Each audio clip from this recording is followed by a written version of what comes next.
High পৃথিবীর মানুষ, আসসালামু আলাইকুম। কেমন আছেন আপনারা? আশা করি ভালো আছেন। আখির হাতের সব কিছুর পক্ষ থেকে আপনাদেরকে জানাই স্বাগতম। আজকে সকালে কোনো নাস্তা বানাই নাই। আজকে খিচুড়ি রান্না করব হাতে মেখে, আর একটু পরিমাণে বেশি রান্না করব যাতে দুপুর পর্যন্ত খাওয়া হয়। রাতে আবার ভাত রান্না করব। তো ওই অনুযায়ী আমি চাল আর ডাল নিয়েছি। 3 প্রকারের ডাল আর চাল নিয়েছি। রেগুলার যে ভাতের চালটা আছে ওই চালটাই নিয়েছি।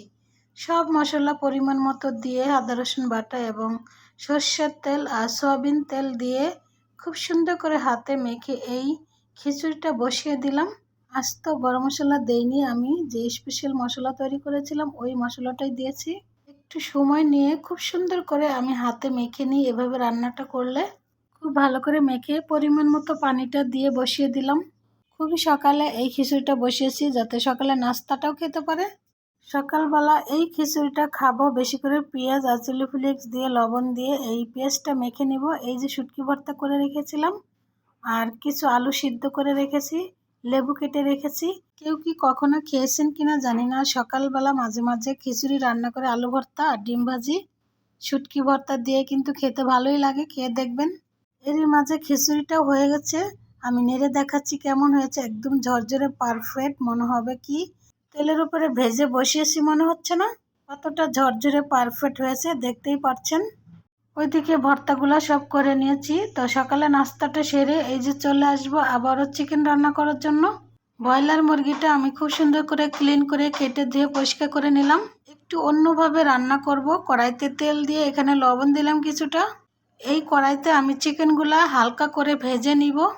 ব্রয়লার মুরগিটা যদি একটু ভেজে নিয়ে রান্নাটা করা যায় তাহলে কিন্তু ভালোই লাগে। কারেন্টের চুলায় কিছুক্ষণ ভেজে নিয়ে আমি গ্যাসের চুলায় বসিয়ে দিলাম কড়াইটা।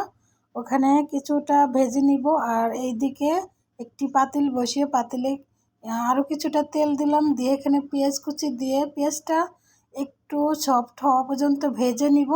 পেঁয়াজটা বেশ হালকা বাদামি এবং একটু নরম হয়েছে। এই পর্যায়ে আমি দিয়ে দিব আদা রসুন বাটা পরিমাণ মতো। আদা রসুনটা খুব ভালো করে কিছুক্ষণ কষিয়ে নিব। ওদিকে চিকেনটা মাঝে মাঝে নেড়ে দিচ্ছিলাম যাতে আবার পুড়ে না যায়। এদিকে আদা রসুনটা খুব ভালো করে কষানো হয়ে গেছে। এই আদা রসুনটাই আমি চিকেনের সাথে ঢেলে দিব। পাতিলের চেয়ে কড়াইতে নাড়তে একটু সুবিধা হবে তাই কড়াইতেই আমি ঢেলে নিলাম। চিকেন ভাজার সময় কিছুটা লবণ দিয়েছিলাম, তাই বুঝে শুনে লবণটা দিতে হবে। লবণ দেওয়ার আগে অন্য উপকরণগুলো দিয়ে দিচ্ছি। 1 টেবিল চামচ হলুদের ফাঁকি, 1 টেবিল চামচ মরিচের ফাঁকি, 1 টেবিল চামচ স্পেশাল গরম মশলার ফাঁকি আর 1 টেবিল চামচ ধনে আর জিরার ফাঁকি দিয়ে খুব সুন্দর করে এখন কষাতে থাকবো।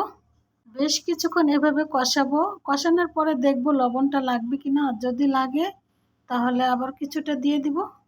খুব ভালো করে কষে নিয়েছি। বেশ কিছুটা পানি উঠেছিল, ওই পানিটাও শুকিয়ে আরও কিছুটা পানি দিয়ে খুব সুন্দর করে কষিয়ে নিয়েছি।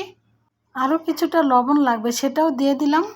একটু সময় নিয়ে মিডিয়াম টু লো হিটে খুব ভালো করে কষে নিয়ে বেশ কিছু আলু দিলাম। আলু দিয়ে আরও কিছুক্ষণ কষিয়ে ঝোলের পানিটা দিয়ে রান্না করে ফিরে আসছি।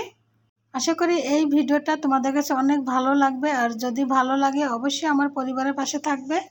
কমেন্টস করে জানাবে আজকের খিচুড়ি আর ব্রয়লার মুরগি রান্নাটা কেমন হয়েছে। ভিডিও দেখছো কিন্তু লাইক দিতে ভুলে গেছো, যদি মনে করো তাহলে অবশ্যই লাইকটা দিয়ে দিও। বাইরের কিছুটা শব্দ ভিডিওতে চলে আসছে, কিছু মনে করবে না, একটু কষ্ট হলে দেখে নেবে। বাড়ির পাশে কাজ চলছে, বুঝতেই পারছো। এর আগেও আমি শর্ট ভিডিওতে বলেছি তোমাদেরকে। তো এই ভিডিওটা এখানেই রাখলাম। সবাই ভালো থাকো, সুস্থ থাকো, সবার পরিবারকে নিয়ে নিরাপদে থাকো। আল্লাহ হাফেজ।